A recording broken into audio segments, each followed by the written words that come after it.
Band बाजे की ये धुन कुछ जानी पहचानी लग रही है। शादी ब्याह में आपने ऐसा संगीत बहुत सुना होगा। बड़े आकार के ड्रम, ट्रम्पेट और झांझ, ये सब किसी बारात आने की पहचान है। लेकिन ये वीडियो भारत का नहीं है। ये दक्षिण पूर्वी यूरोप के देश सर्बिया का दृश्य है। बैंड बाजे वालों को रोमा के नाम से जानते हैं। इन्हें ही रोमानी और जिप्सी भी कहा जाता है। रोमा लोगों का इतिहास भारत के साथ जुड़ा हुआ है। ये लोग मूलतः हिंदू हैं, या कह सकते हैं कि हिंदू थे। 1000 से 1500 वर्ष पहले रोमा लोग राजस्थान और पंजाब से पश्चिमी एशिया की ओर चले गए थे। वहां से वे यूरोप तक पहुंच गए।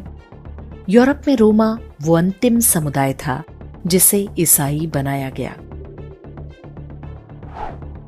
रोमा समुदाय के अधिकांश लोग ऑर्थोडॉक्स चर्च से जुड़े हुए हैं। कुछ इस्लाम के चंगुल में भी फंसे हुए हैं। इनमें से अधिकांश आज बुल्गारिया, सर्बिया, स्लोवाकिया और रोमानिया जैसे देशों में पाए जाते हैं। पूरे यूरोप में रोमा समुदाय की कुल जनसंख्या लगभग 1.25 करोड़ के आसपास होने का अनुमान है।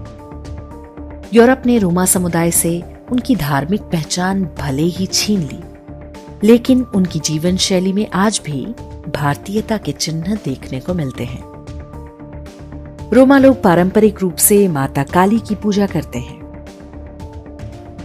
ये लोग रोमानी भाषा बोलते हैं, जिसके अधिकांश शब्द हिंदी और पंजाबी के अपभ्रंश हैं। उदाहरण के लिए उनकी बोलचाल में आज भी पानी को पानी, दांत को दांत, नाक को नाक और आंख को आंख कहते हैं। रोमानी लोगों ने यूरोप की ओर प्रवास या माइग्रेशन क्यों किया, इसका कोई स्पष्ट कारण नहीं मिलता है।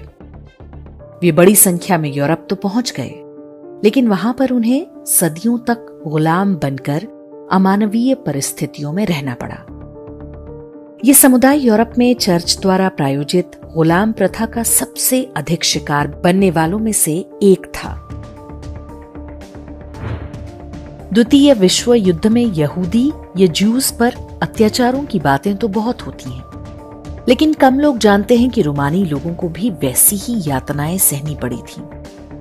चूंकि वे राजनीतिक रूप से बहुत सशक्त नहीं हो सके, इसलिए वे अपने साथ हुई बर्बरता की कहानियां उस तरीके से प्रचारित नहीं कर पाए जैसा जूस ने किया।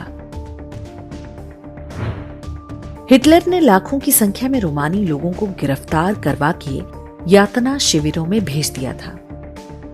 बड़ी संख्या में रोमानी पुरुषों की नसबंदी करा दी और उन पर अमानवीय मेडिकल एक्सपेरिमेंट्स भी किए जाते थे।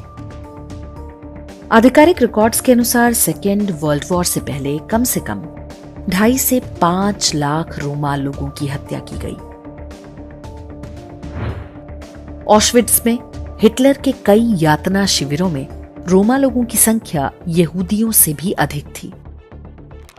वहां के अभिलेखों के अनुसार एक अलग जिप्सी फैमिली कैंप बनाया गया था, जिसमें 2 और 3 अगस्त 1944 की रात में एक साथ कुल 2900 रोमानी पुरुषों, महिलाओं और बच्चों को गैस चैम्बर में मारा गया था।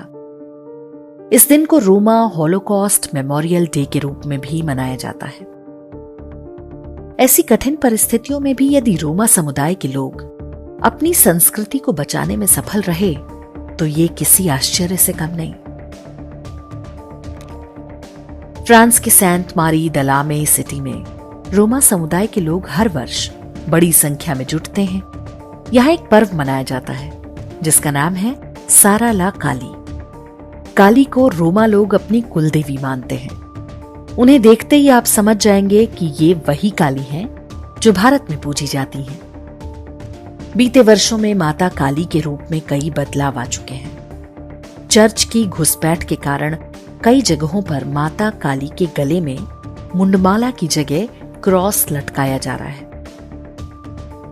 रोमा लोगों की आराध्य माता काली को चर्च ने सेंट घोषित कर रखा है, ताकि उन्हें सनातन संस्कृति से अलग किया जा सके। वर्ष 2016 में दिल्ली में international Roma conference and cultural festival आयोजित किया गया था। तत्कालीन विदेश मंत्री सुषमा स्वराज ने कहा था कि रोमा समुदाय भारत के उन बच्चों की तरह हैं जो सदियों पहले विदेशों में चले गए, लेकिन आपने अपनी भारतीय पहचान को बचाए रखा।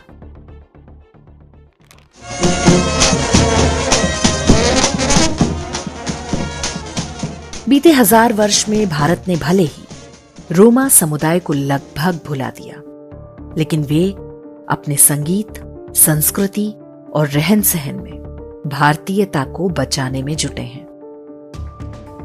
रोमा लोगों ने बहुत सीमा तक यूरोपीय संस्कृति और मजहब को अपना लिया, लेकिन उस धरती पर वे आज भी पराए हैं। रोमा समुदाय आज भी नस्लीय और मजहबी भेदभाव का सबसे अधिक सामना करते हैं। यूरोप के कई देशों में रोमा लोग शिक्षा, रोजगार, आवास और स्वास्थ्य जैसी मूलभूत सेवाओं से भी वंचित हैं।